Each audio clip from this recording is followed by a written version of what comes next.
Imagina uma fábrica trabalhando a todo vapor. É, As máquinas não param, o pessoal está fazendo hora extra direto, e o produto com a maior margem de lucro da empresa tá, tipo, quebrando todos os recordes de vendas.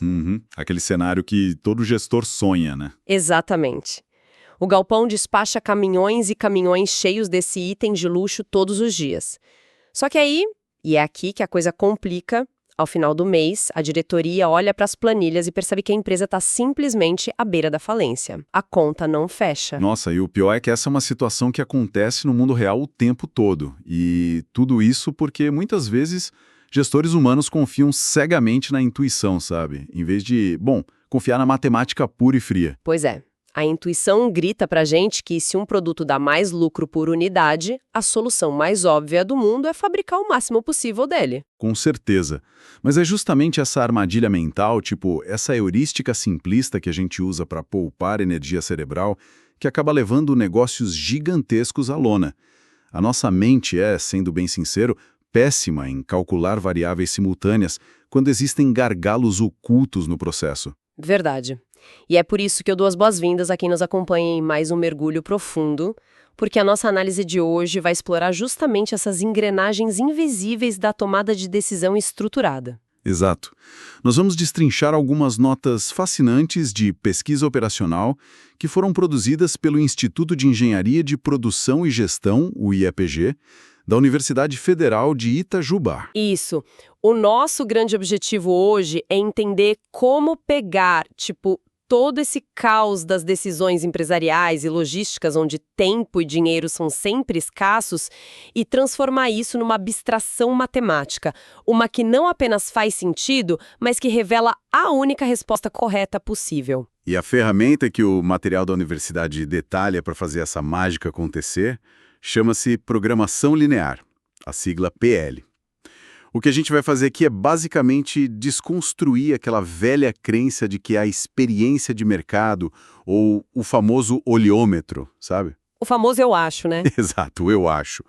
Em sistemas muito complexos, onde as restrições se cruzam e competem entre si, o palpite sempre, invariavelmente, gera ineficiência. Bom, e para ancorar tudo isso na realidade de quem está ouvindo, o material traz um estudo de caso muito clássico.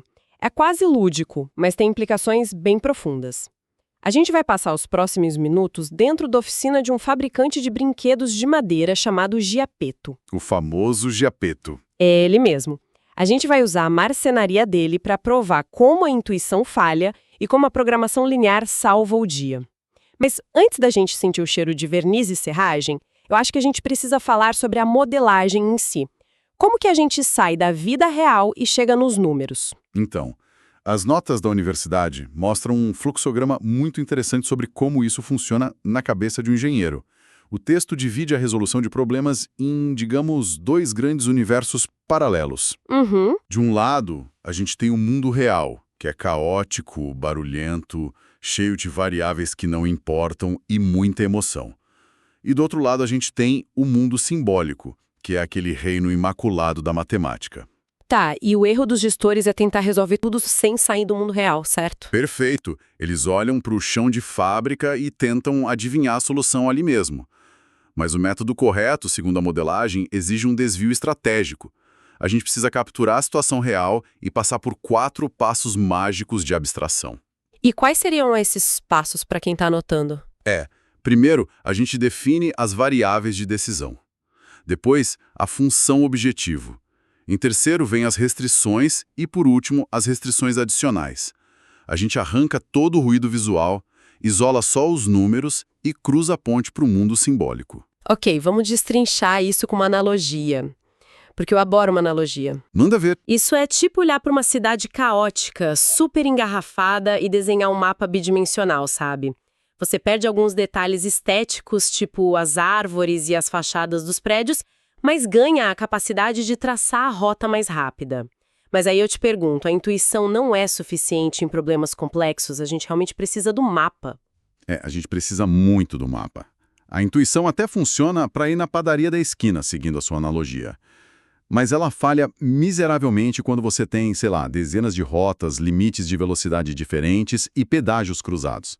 A matemática traz a precisão que o cérebro não alcança. Entendi. Então vamos organizar o cenário do nosso estudo de caso e colocar isso em prática. A marcenaria do Giappetto sobrevive fabricando apenas 2 produtos, que são incríveis: soldados de madeira e trens de madeira. Apenas esses 2. E a saúde financeira da oficina inteira depende inteiramente de quantos soldados e quantos trens ele decide fabricar por semana. O material dá uns números bem cruciais pra gente. Quais são os valores exatos lá? Olha só, um soldado de madeira é vendido por $27. Mas, para fabricar ele, o Giappetto gasta $10 de matéria-prima e $14 de mão de obra. Certo. Então, 27 menos 10 menos 14, isso dá um lucro real de $3 por soldado. Isso. E o trem de madeira é vendido por $21. Ele custa 9 de matéria-prima e 10 de mão de obra. Entendi. 21 tira 9, tira 10, dá $2 de lucro por trem. E com essas informações a gente já pode dar os 2 primeiros passos da modelagem. As variáveis de decisão e a função objetivo, né? Exatamente. As variáveis de decisão são as únicas coisas que o Giappetto realmente controla. Ele não controla o preço da madeira nem o salário da galera. Ele só escolhe o volume. Então, no mundo simbólico, o número de soldados por semana vira a variável x1. E o número de trens por semana vira x2. Faz sentido. E aí nasce a função objetivo, que é o coração do negócio. O objetivo inegociável é maximizar o lucro total. A gente chama esse lucro de Z. Então a equação fica: maximizar Z igual a 3x1 plus 2x2. $3 vezes a quantidade de soldados, mais $2 vezes a quantidade de trens. Tá, mas espera aí. Se eu fosse uma gerente recém-contratada pelo Giappetto, olhando para essa equação, o soldado dá $3 de lucro e o trem só dá 2. A decisão gerencial mais óbvia do mundo não seria simplesmente esquecer os trens e focar apenas em fabricar soldados o dia todo para ficar rico? Nossa, eu adoro essa pergunta, porque essa é a linha de raciocínio mais comum que existe. E ela seria absolutamente brilhante se o mundo não tivesse limites físicos. Ah, o choque de realidade. Exato. Se o Giappetto tivesse um exército infinito de marceneiros e madeira ilimitada, sim, fabricar só soldados seria genial, mas o mundo real tem paredes, né? Tem fadiga humana. É aí que a gente entra no passo 3, as restrições. É onde o plano do gerente apressado desmorona. Pois é, e o material detalha onde a corda aperta. O trabalho na oficina é dividido em 2 departamentos, a carpintaria e o acabamento. Como os artesãos são humanos, tem um limite de horas. A carpintaria só consegue entregar no máximo 80 horas por semana. 80 horas. E o acabamento tem um teto de 100 horas semanais. E além disso, tem o limite do mercado. O Giappetto só consegue vender no máximo absoluto 40 soldados por semana. A galera da cidade não compra mais que isso. Já os trens, a demanda é ilimitada. Tá, e quanto tempo cada brinquedo demora para ser feito? Aí que tá. O soldado, que dá aquele lucro lindo de $3, exige 2 horas de acabamento e 1 hora de carpintaria. O trem, que é mais simples, exige 1 hora de carpintaria e 1 hora de acabamento. É aqui que a coisa fica realmente interessante, sabe? Sabe o que me lembra? É tipo um Tetris temporal. Como assim? É que, tipo, não basta colocar a peça que vale mais pontos, que seria o soldado. A peça tem que caber no espaço que sobrou no tabuleiro, e o tabuleiro são as horas limitadas da semana. Nossa, perfeita essa analogia. É exatamente isso. E a programação linear traduz esse Tetris em matemática.